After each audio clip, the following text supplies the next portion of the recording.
everyone. Welcome back to Tony Sports Games for an SNCFL season wrap-up video.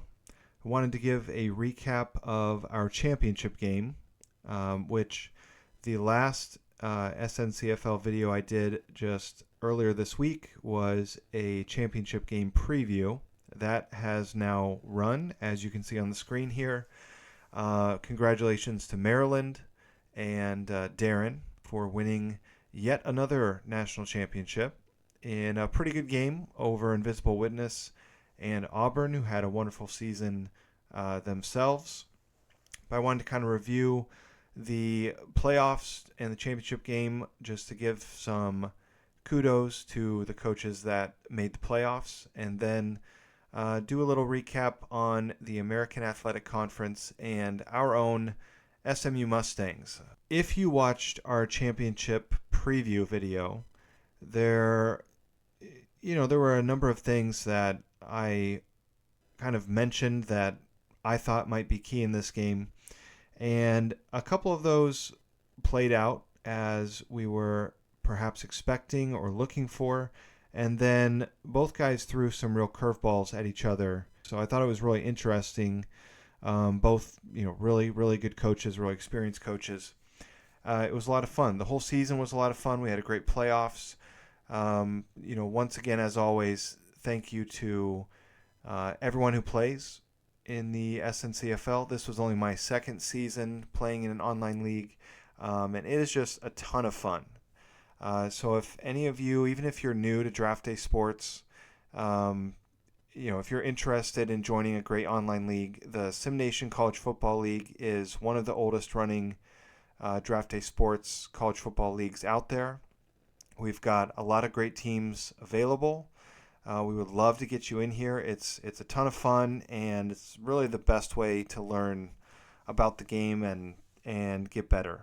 It's a great group of guys in here. So, of course, as always, I'll link our Discord in the video description, and if by the time you see this that link has expired, just comment and I'll get you a fresh link. We'll get you in here.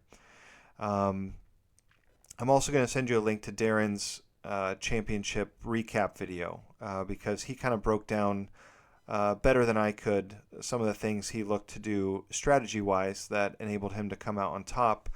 So I won't spend much time here. I want to shout out both guys on a great season and just touch on a couple things that really stood out to me.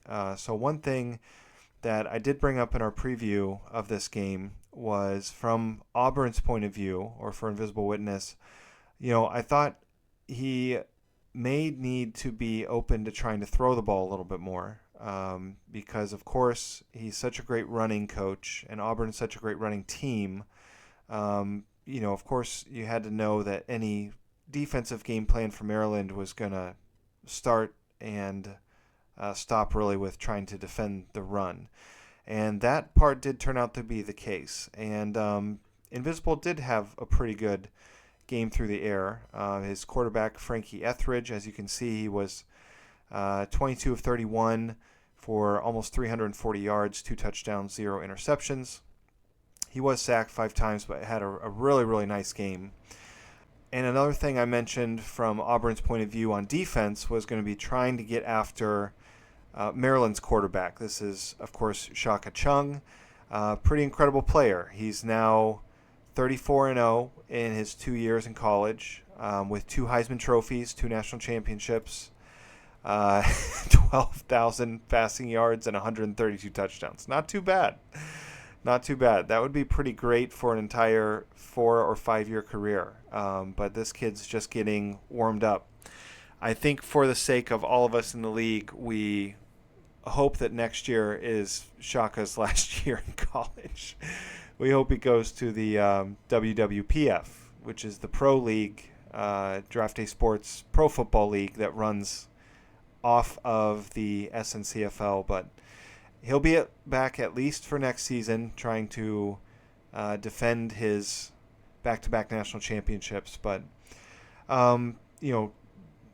the big difference in this game was Darren's ability to stop Auburn's running game. And he explains it better than me in his recap video. which again I'll link in the description. This was something that really threw me for a loop. I did not see coming. In our championship preview video, I mentioned as one of the reasons I thought Invisible should think about throwing the ball more was I expected Darren to be in a lot more base personnel, or 3-4, 4-3, 5-2, instead of the nickel and the dime that he played most during the season. Because in the semifinals he played more heavier base personnel against ULM, Skeletor's main team, who was the only team in the country better at running the ball than Auburn, at least per game. But Darren did something totally different. He put his best tackling secondary players in his nickel and dime corner spots, and he ran a lot of dime press on the early downs. And what that enabled him to do was just bring more bodies up close to the line of scrimmage. As of right now in this game, dime press is the only formation where you can line up in press coverage. So, a little bit of reverse engineering, but he got a lot of bodies up in the box. He attempted to counter the inside run with his coaching strategy by setting his defensive focus to inside run to get a little boost against that. And then he, kind of counted on a lot of this dime press on early downs to have a lot of bodies up near the line of scrimmage to try to stop the outside run. And for the most part, it worked out really well. Maryland ends up being the only team all season to hold Auburn under 100 yards of rushing. Held them to under 2.5 yards a carry. Really good work. It was a pretty clean game. 7 penalties total, no turnovers. And, to Invisible's credit and Auburn's credit, they fought back from being down quite a bit early to kind of turn the tide later in the game. It was just too little too late. So, congratulations to Darren on another national championship. Congratulations to Maryland head coach Nestor Laney, 95 years old. So with his 24th career title, pretty incredible career. Moving ahead to kind of review our season here at SMU, we finished 10-3. We were 17th in the last poll before the playoffs, so we missed the playoffs by just one spot. We unfortunately were not able to defend our American Athletic Conference title because we lost to Houston. So it was Houston and East Carolina in the AAC title game. But we go to the Cotton Bowl. We played in kind of the snub bowl against Stewart's Duke team, number 17 against number 18. It was a really great game, back and forth, and we were able to come out on top. So that was great. And I guess I'll just review this game real quickly since it was the end, and then we'll work backward to our ECU and Houston games that kind of sealed our fate in conference, unfortunately. And then look at some of the things we did well as a team and some of the areas I need to improve before next season. So in this game, first off, I probably prepped harder for Duke than Stewart did for us because he had 3 teams in the playoffs to worry about. So we might have gotten a little benefit on that side of things. Duke is a really good team. I think Stewart's been in charge there for several years, and we're in year 2 here at SMU. Our 2 seasons have gone pretty well. We've still got a ways to go before we're anywhere near the top. But as I looked at Duke's team, they've got a lot of good players. As you looked at them, let me see here. Of course, I noticed that they were a good rushing team. They were extremely good against the pass and pretty good against the rush, too. They had a really good defense and a decent offense, especially running the ball. The one thing I noticed when I was doing kind of my prep for this game, he did have a couple injuries in his secondary. So I went a little bit away from what we had been showing down the stretch of the season, where our passing game, consistency-wise, was kind of an issue. I tried throughout the season to experiment with different different amounts of short, medium, and long passes with really mixed success and not a lot of consistency. As the season went on, we became more and more of a power running team, and that was kind of our bread and butter. But for this game, because Duke did have some injuries in the secondary, I kind of changed our passing attack around to be focused on medium and long passes, and just to try to throw a curveball and break a few of our own tendencies. And our passing game wasn't the best thing about us in this game. We probably still, our rushing attack was better, but we were able to be pretty balanced. And Duke had more first downs. Duke was quite a bit better on third downs. They had a better third down plan than us, and they had way less penalties. So, those things kind of went in Stewart's favor. On our side, we had more total yards and I think 1.5 to 2 yards more per play on offense. A little better rushing attack, and we won the turnover battle 3-1. And one of the turnovers we got was a pick six that kind of ended up sealing the deal. As you can see, the game was really a back and forth affair. It was a really good game, and even with the turnovers going the way they did, and us having a little more total yardage and being a little bit better on a per play basis, Duke was still almost able to win this game, just being a little better at ball control with third down conversions and playing cleaner, having less penalties. Well, I guess the turnovers, kind of negate that. But anyway, it's a really good game. Nice way for us to cap off our season. Let's take a look at the conference standings here. So as I mentioned, the conference championship game ended up being Houston against East Carolina. And overall, the East was a little stronger than the West this year, with ECU, Temple, Cincinnati, South Florida, and Froggy's Central Florida Golden Knights all making bowl games. Whereas in the West, it was Houston on top, and then us, SMU, and then Tulane were the 3 bowl-eligible teams. We have 3 human coaches, or had 3 human coaches in the league this year, or in this conference. As I mentioned, Froggy at Central Florida, it was his first season. He has a really young team and a little bit of an up and down season. He did some really good things through the second half of the season, was able to make bowl eligibility his first year at UCF with a lot of freshmen, and he has a small but pretty quality looking recruiting class, especially up here. A huge get for Froggy, getting a 5-star offensive tackle on board. So it'll be really interesting to see what Froggy can do next year to kind of build on his season this year.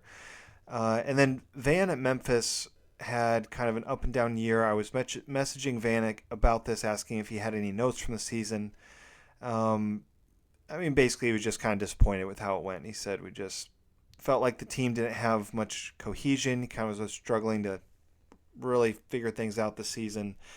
And, on defense, Memphis last year, Van's first year, they had a really good defense. This year, in terms of yardage, they were still okay. 33rd and 52nd, they're upper half against both the pass and the rush. But they were like 91st or 95th, I think, in points given up per game. So I'm not sure exactly what, if there was, if I don't know if there were turnover issues or, defense having to play on a lot of short fields. But Van does have a pretty good recruiting class for next year, I think. So, it'll be interesting to see coming into year 3, but really his second full season at the helm, if he can get Memphis turned around a little bit. And then also we have at least one more human coach coming to join the American Athletic. I'm happy to announce that superstar general manager of Auburn, our runner-up this year, Invisible Witness, is taking over at Tulsa. Now, Tulsa is not very good, at least right now. But with Invisible at the helm, they're going to get a lot better really quick. So we're going to have to watch out for them next year also. But that's kind of how the conference shook out. Now, if we look at our schedule, the only two games I want to review just briefly here. In my mid-season update video, I did it about here, I think, or maybe it was week 9 or 10. I mentioned that, we knew our season was basically going to come down to weeks 12 and 13 against Houston and ECU. We could already tell midway through the season those were going to be the two top teams in the conference, and unfortunately we go 0-2 in those two games. So that kind of sealed our fate as far as trying to make the conference championship game. Basically what happened in both these games, I lose the turnover battle 5-1. So, in the Houston game, we have more first downs. We're way better on third downs. We have more total yards, but we had less penalties. We had a lot of things together. You would think we could have won this game, but as you can see here, we had numerous turnovers just in the first half, and it was 34-7 at halftime. So it was over, and we kind of have a furious rally in the second half. So it ends up 34-31. It looks like it was really close. The yardage makes it look like it was really close, but we kind of lost ourselves this game in the first half. And then right off that game, then we go play at East Carolina, who is a really pass-heavy team. They were a little easier to prep for than Houston, at least on paper. Problem is, both of these teams, even though they're CPU run, they still have just as good, if not better, players than me. They're both higher prestige schools. We've still got quite a ways to go to catch either one of them. So it's not just a given that I'm going to be able to beat these two teams specifically, easily every year. They're pretty good, and especially when you lose the turnover battle 5-1. We did the exact same thing in the ECU game. We had more yards. We were not great on third down either, but they were really not great. We did a real nice number against their passing game, which was most of their offense throughout the year. And we held them to under 3 yards a rush. But 5 turnovers just toasted us. And one of them was a pick six. So, that it just, yeah. We were just a little off, this year in the biggest moments. A lot of our wins, too, were by one possession. And by the end of the year, our running game and our pass defense were the two best parts of our team. But our passing game and rush defense and turnovers and penalties were kind of a problem throughout the season. So one thing I tried to make work this year was I tried to kind of use a 2 or 3 quarterback system where I started Jamel Jones as our main quarterback just because he's kind of our best all-around passer, or should be. But as with last season, he actually dipped even a little from last season. 55% completion percentage, 20 touchdowns to 8 interceptions on its own doesn't look terrible, but it's kind of when they happened that was a big problem. And through 2 seasons of coaching this player, I just feel like his ratings look like he should be a little bit better than he is. He doesn't have great positional skill. I think just myself as a coach, I find the pass game to be a little harder to plan than the run game, and I just haven't been able to get him quite right, or as good as I think he could be.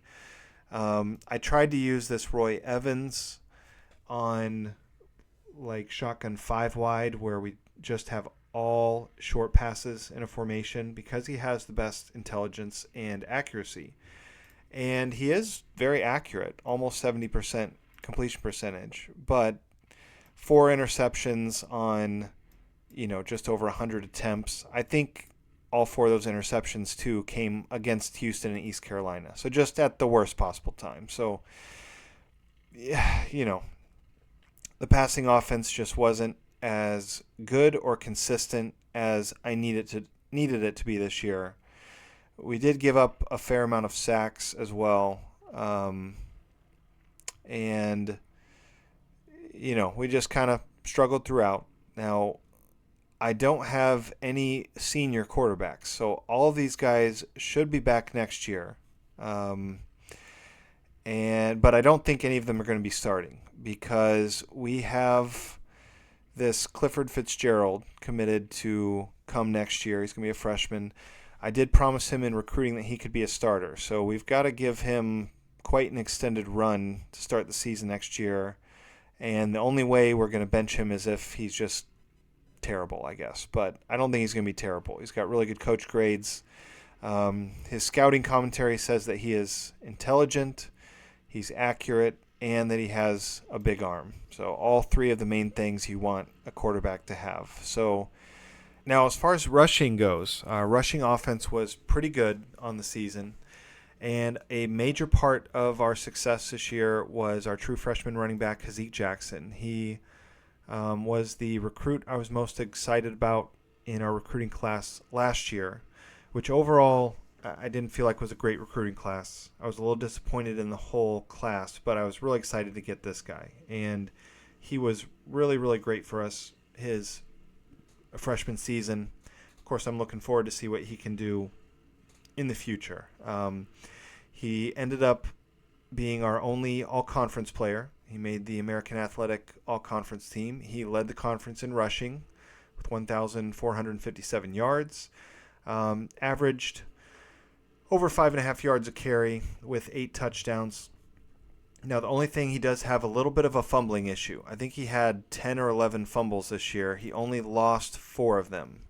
But as you can see, his one kind of flaw, he doesn't have very good hands. So I guess we'll see if we can maybe improve that over his college career. But overall, he's a really good player. He had a great season. Also, our complimentary running back, kind of our more power back, Hank Roundtree, had a pretty effective year as well. Also averaged over 5.5 yards a carry. He had 12 rushing touchdowns with the goal line work. We will have a lot of returning production as far as running the ball goes. The one thing we are losing as far as rushing that might make a big difference to our offense next year is our fullback. Our senior fullback, David Hanna, is a pretty good blocking fullback. He's strong, he's fast, he's got pretty decent run blocking, and I think he was a major part of the reason that, as you can see by the end of the year, a large chunk of our offense is power running. It's running out of 2 tight end jumbo, pro set, wishbone, I formation, all power formations. Those were a lot of our most run plays. So it is possible between the quarterback change and we'll see how good. I recruited a fullback to be a blocker for us, this Dale Broderick. Not sure if he's going to be a great blocker right away. He was kind of the best I could get, so I hope he's good. If he isn't, then we're going to have to run out of some different formations next year to be sure.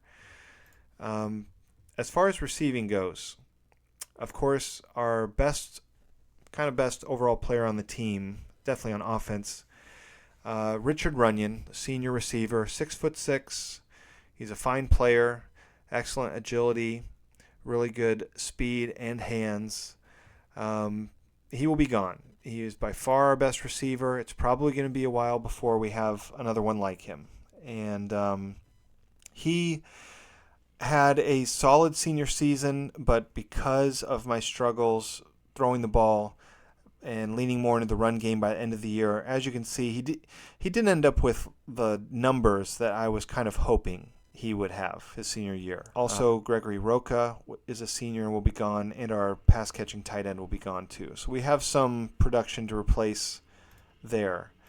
As far as defense is concerned, we have a little bit of production to replace as well. Our lead tackler, our free safety, Adam Canada, he actually played most in the nickel defensive back position. But he's a senior, will be gone. He was our lead tackler. He had 14 passes defense, and he allowed a catch rate of just under 50%. It's a pretty good senior season from Adam. We're going to miss him. We're going to have to replace him.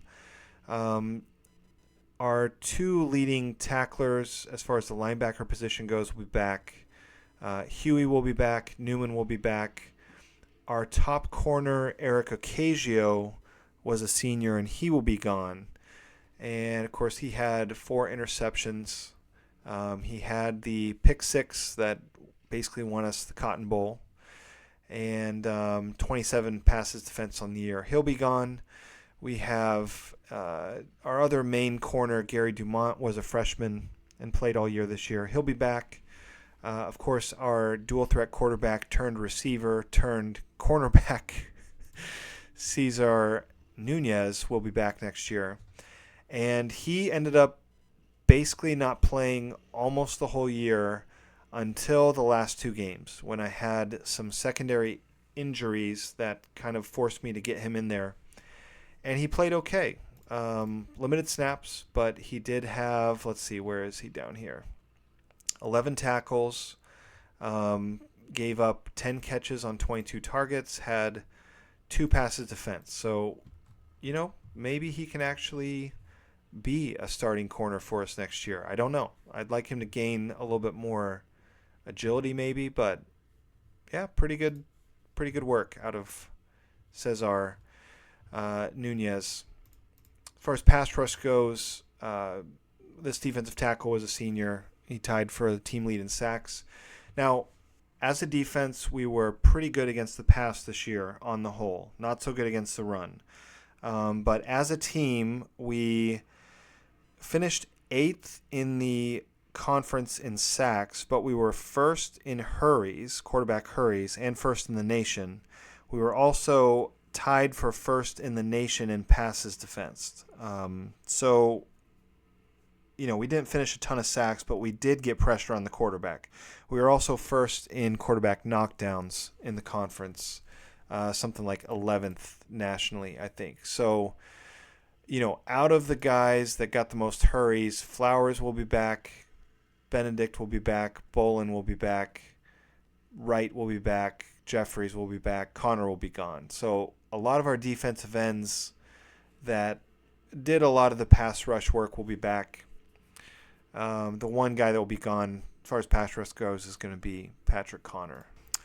Really, where we struggled was we had the 3rd most penalties in the conference, and we had the 3rd most turnovers, 27.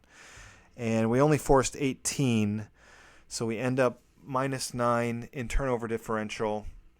And, in the Houston and ECU games, we were -8, just in those 2 games. So, yeah, we kind of had a lot of turnovers happen at the wrong time. But overall, it was a pretty good season. We gained prestige. We won we won a cool bowl game. It was nice to face off against Stewart. I would have rather been in the playoffs, but, we were as close as you could get without making it. So looking ahead to next year, I am a little more excited about this recruiting class than I was about last year's, especially at the top. We've got a couple players here I think are going to be pretty premium additions. The main positions we had people graduating at was like receiver and linebacker. So we've got a number of bodies at those 2 positions coming in. The fullback is going to be important, but if this guy doesn't turn out to be very good, I can just change the offense. We can run out of other formations. We cannot use a fullback. I've run plenty of offenses in this game where I don't use a fullback much. I do like being able to do it, but we just have to wait and see if that's going to be an option. So anyway, looking ahead to next year, obviously we hope we can get back on top of the conference ranks. Hopefully some of the guys that were freshmen that played a lot this year can take a little bit of a step forward. And hopefully these incoming freshmen provide us with a couple impact starters. Our recruiting class next year is going to be really important because I had so many freshmen last year that were basically sophomores this year. Next year they're going to be juniors, so we've got 2 years left to kind of replace a lot of the guys that I brought in year 1 when I took over here. So recruiting's always important every year, though. But anyway, that's kind of how our season went. A big shout out and thank you once again to everyone who makes playing in this league so much fun. Of course, first and foremost, Darren, our commissioner, Darren runs a number of leagues between this game and the pro game as well. Thank you, Darren, for everything you do. I'll link Darren's YouTube in the description. He does a great job. Great guy. A lot of fun to play with. All the other coaches as well. Especially Shark.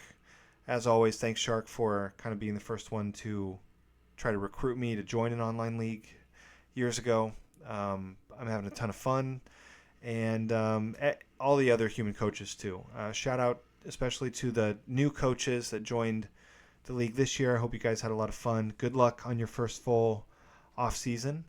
Good luck, everybody, with the off season. And as always, thanks so much for watching, guys. Again, if you're interested, check out the links in the description. Hit us up on Discord. We'll get you in here. Start having fun with us. Other than that, we will return with a season preview video for this league in a few weeks here after the season flip, after we finalize our recruiting classes. So looking forward to that. And of course, we'll be back soon with another Raging Cajuns video as we continue our single player playthrough. But that's going to do it for now. So as always, again, thank you guys so much for watching. And I can't wait to see you again right back here for the next video.